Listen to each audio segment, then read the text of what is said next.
وہ مشہور واقعہ ہے، علامہ ہلی رضوان اللہ تعالیٰ علیہ، آپ جانتے ہیں بہت بڑے عالم دین تھے اپنے زمانے کے، کربلا جاتے تھے، اکثر شب جمعہ کربلا اللہ کے ذریعے سے ہوتے ہوئے جاتے تھے۔ ایک اسی طرح جا رہے تھے تو راستے میں ایک عرب سے ملاقات ہوئی، عرب تھا، باتیں شروع ہو گئیں، باتیں کرتے کرتے کوئی علمی باتیں شروع ہوئیں۔ علامہ ہلی نے دیکھا کہ بھئی یہ بہت با علم شخصیت لگتی ہے، کون ہے؟ خود علامہ ہلی کیا تھے؟ باتیں کرتے کرتے کسی ایک مسئلے پر جو ہے وہ سوال پوچھا، تو جیسا ان کے علم میں تھا اس کے بالکل مخالف جو ہے وہ اس شخص نے بتایا۔ ملاقات کس سے؟ امام زمانہ سے۔ علامہ ہلی نہیں پہچان رہے کہ کون ہے، جب تک امام خود نہ چاہیں کوئی ان کو پہچان نہیں سکتا۔ اور روایات میں بھی ہے، چھٹے امام امام جعفر صادق علیہ الصلوۃ والسلام، اللہم صلی علی محمد وعلی محمد، کہ لوگ ان کو دیکھیں گے مگر ان کو پہچانیں گے جب ظہور ہوگا، تب کہیں گے کہ ہاں ہم نے ان کو دیکھا تھا۔ وہ خوش قسمت ہے بہرحال جس کو زندگی میں امام ملے۔ اب وہ مسئلہ پوچھا تو انہوں نے اس کے بولے مخالف جواب دیا، تو انہوں نے کہا کہ جی فلاں عالم میں فلانی کتاب کے اندر علامہ علی نے کہا کہ یہ مسئلہ تو نہیں ہے۔ کہا نہیں، یہ انہی کی کتاب میں حدیث میں ہے۔ کہا میں نے نہیں پڑھا۔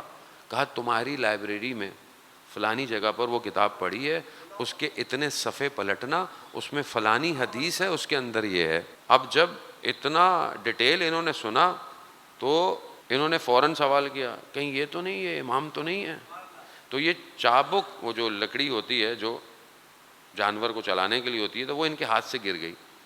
تو وہ جیسی گری تو انہوں نے سوال کیا کہ کیا کوئی امام سے ملاقات ہو سکتی ہے؟ تو وہ امام نے وہ لکڑی اٹھائی، کہا دیتے ہوئے، کہا ہاں جو تمہیں یہ دے رہا ہے وہ امام ہے۔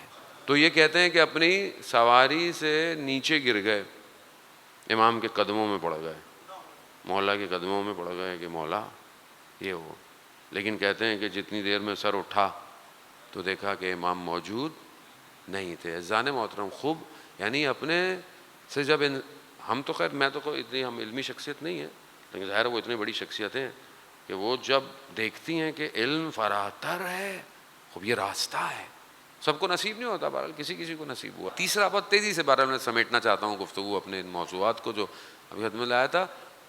تیسری چیز جو ہے اس کے بعد آگے بڑے جو سٹیپ ہے جسے قرآن ہادی کو پہچاننے کی ایک راستہ بیان کر رہا ہے، وہ معجزہ ہے۔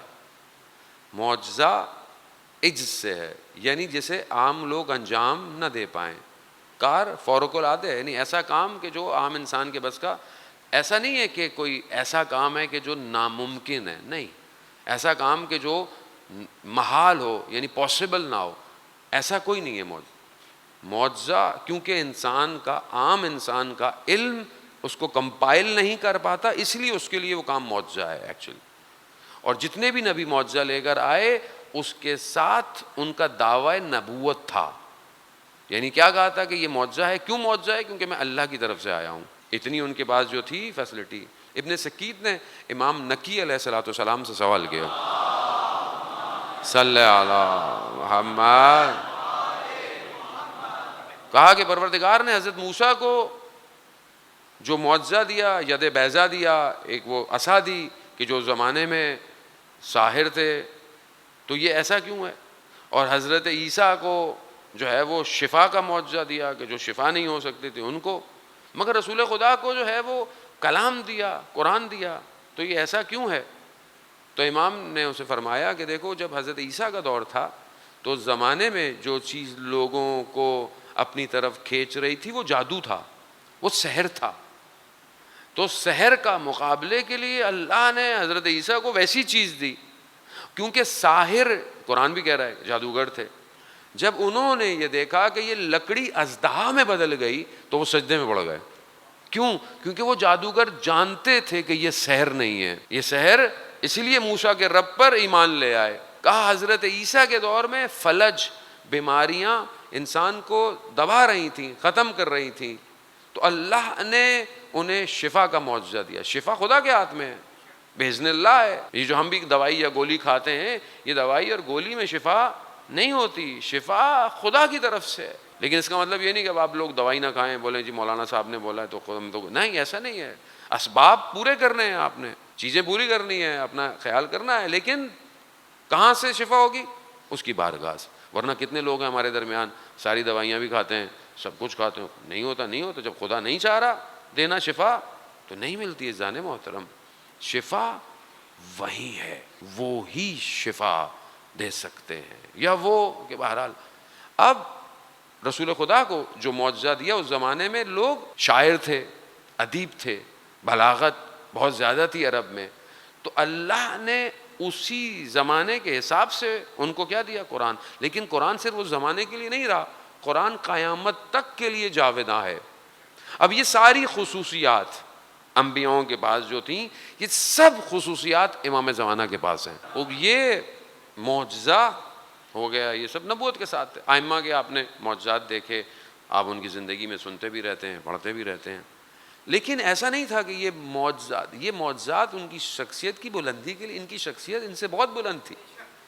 ان کی شخصیات یہ صرف اس لیے تھا کہ جو لوگ نہیں مان رہے، جن کو دکھانا ہے، ان کے لیے ہے، ورنہ ان کے نہیں تھا کہ یہ معجزے کی وجہ سے کوئی بڑے ہو گئے۔ ہمارے ہاں آدمی بڑا کیسے ہوتا ہے؟ عام جس کے پاس تھوڑی کرامت ہو، وہ بابا جی کو بزرگ، ہمارے یہاں ہوتا ہے نا جی فلانے نے دعا دی، فلانے نے فلانا ہاتھ پھیر دیا، تو ہم کرامت کی وجہ سے کسی کو بڑا سمجھتے ہیں۔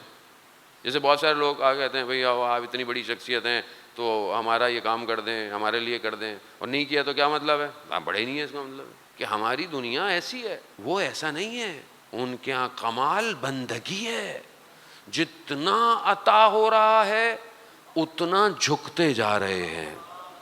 فرق ہے الہی نظام میں اور دنیا کے نظام میں۔